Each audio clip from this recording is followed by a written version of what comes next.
Assalamualaikum warahmatullahi wabarakatuh. Alhamdulillahirrahmanirrahim.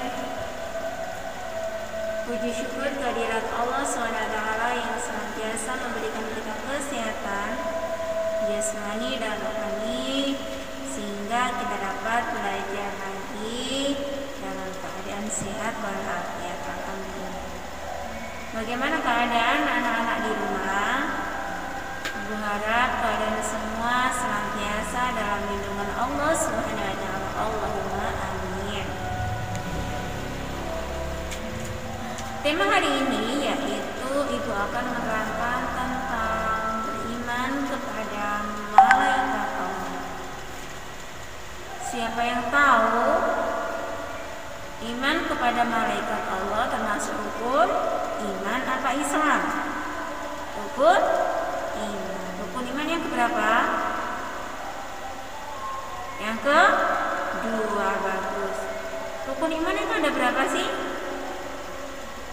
Kita sebutkan coba. Yang pertama, amantu billahi wal malaikatihi wa kutubihi wa rusulihi wal yawmil akhir wal qadari khairi wa syarri. Yang pertama yaitu beriman kepada Allah Subhanahu wa taala. Yang kedua yaitu beriman kepada malaikat Allah. Yang ketiga beriman kepada kitab Allah. Yang keempat kepada Rasul Allah. Yang kelima beriman kepada hari kiamat. Yang terakhir yaitu beriman kepada takdir Allah. Kita wajib bersyukur dan beriman kepada takdir Allah. Apapun itu, pasti apabila kita memenuhi kesulitan pasti dapat atau Allah memberikan kemudahan. Baiklah, yang kita bahas yaitu yang pertama, rukun iman yang kedua yaitu beriman kepada malaikat Allah. Disebutkan di dalam Al-Quran bahwa beriman kepada malaikat Allah, malaikat yang wajib kita ketahui itu ada berapa? 10 malaikat Allah dan tugasnya. Dijelaskan di dalam surah Asy-Syura ayat 193. Ya, coba kalian buka pada bukunya atau dalam Al-Quran, yang artinya yang dibawa turun oleh Ar-Ruh Al-Amin. Kalau disebut Ruhul Qudus itu adalah malaikat Jibril. Malaikat Jibril ini adalah ketuanya malaikat. Dikatakan bahwa Ruhul Qudus menurunkan Al-Quran dari Tuhanmu dengan kebenaran untuk meneguhkan hati yang telah beriman dan menjadikan petunjuk serta kabar gembira bagi orang yang berserah diri kepada Allah. Ayat ini ada pada surah An-Nahl ayat 102. Kita lanjutkan ya. Ikut malaikat-malaikat yang diutus oleh Allah, yaitu satu malaikat Jibril. Malaikat Jibril ini tugasnya apa? Menyampaikan wahyu kepada Nabi dan Rasul. Kalau Rasulnya orang Islam, namanya Nabi Muhammad SAW. Kemudian malaikat yang kedua yaitu malaikat Mikail. Tugasnya apa anak-anak? Tugasnya yaitu membagi rizki, menurunkan hujan, mengatur hujan, menumbuhkan tumbuh-tumbuhan, mengurus rizki seorang. Rizki itu tidak akan tertukar karena ada takarannya, ada rizkinya masing-masing.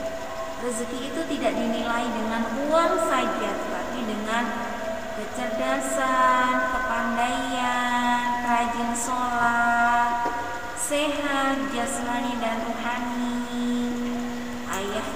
senang bekerja, menyayangi anak-anaknya, itu juga rezeki. Yang kedua yaitu malaikat Israfil. Malaikat Israfil ini tugasnya meniup sangkakala.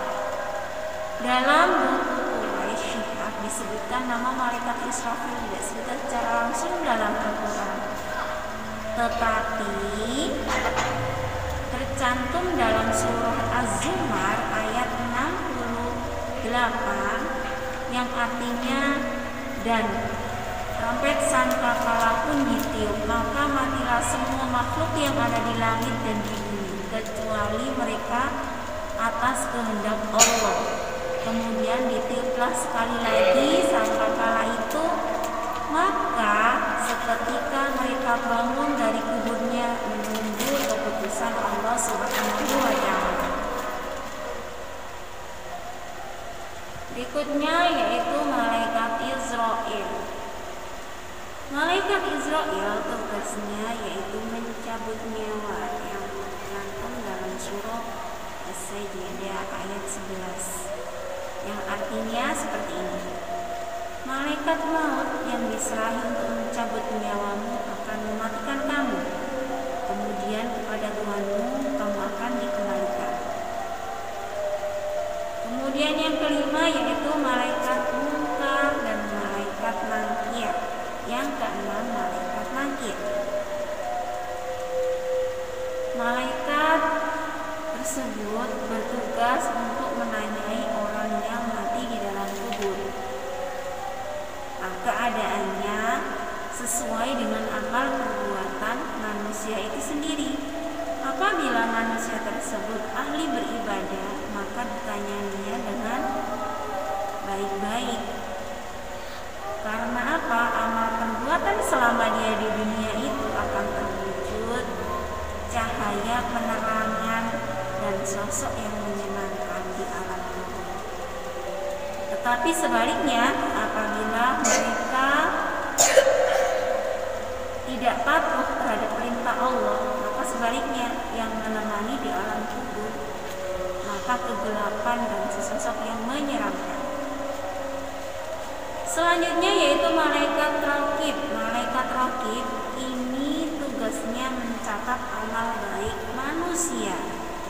Tidak ada sedikit pun perbuatan kebaikan manusia tanpa balasan dari Allah, bahkan sekecil biji zarah pun. Allah pasti akan membalas setiap kebaikan yang dilakukan oleh manusia. Yang kedelapan yaitu malaikat Atid, bertugas untuk mencatat segala amal perbuatan buruk manusia. Apabila kalian semua melakukan kesalahan, buru-buru beristighfar yang banyak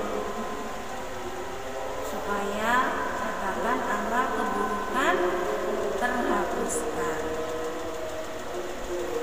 Yang kesembilan yaitu malaikat Malik, yang bertugas untuk menjaga pintu neraka. Panas, serem. Terdapat dalam surah Az-Zukhruf ayat 77, yang artinya, dan mereka berseru, wahai malaikat Malik, biarkanlah Tuhan mematikan kami saja, dia menjadi sungguh kamu akan tetap tinggal di neraka. Na'udzubillah min. Yang ini semoga kita termasuk di dalamnya. Amin Allahumma amin. Yang ke-10 yaitu malaikat Ridwan. Malaikat Ridwan ini bertugas untuk menjaga pintu surga. Semoga kita semua sekeluarga senantiasa ke dalam golongan orang-orang yang sholih. Allahumma amin. Tugas kalian di rumah yaitu mencatat 10 nama malaikat dan tugasnya di buku tulis kalian, ya. Selamat belajar di rumah. menjaga kesehatan. Jangan lupa sholat dan mengaji. Wassalamualaikum warahmatullahi wabarakatuh.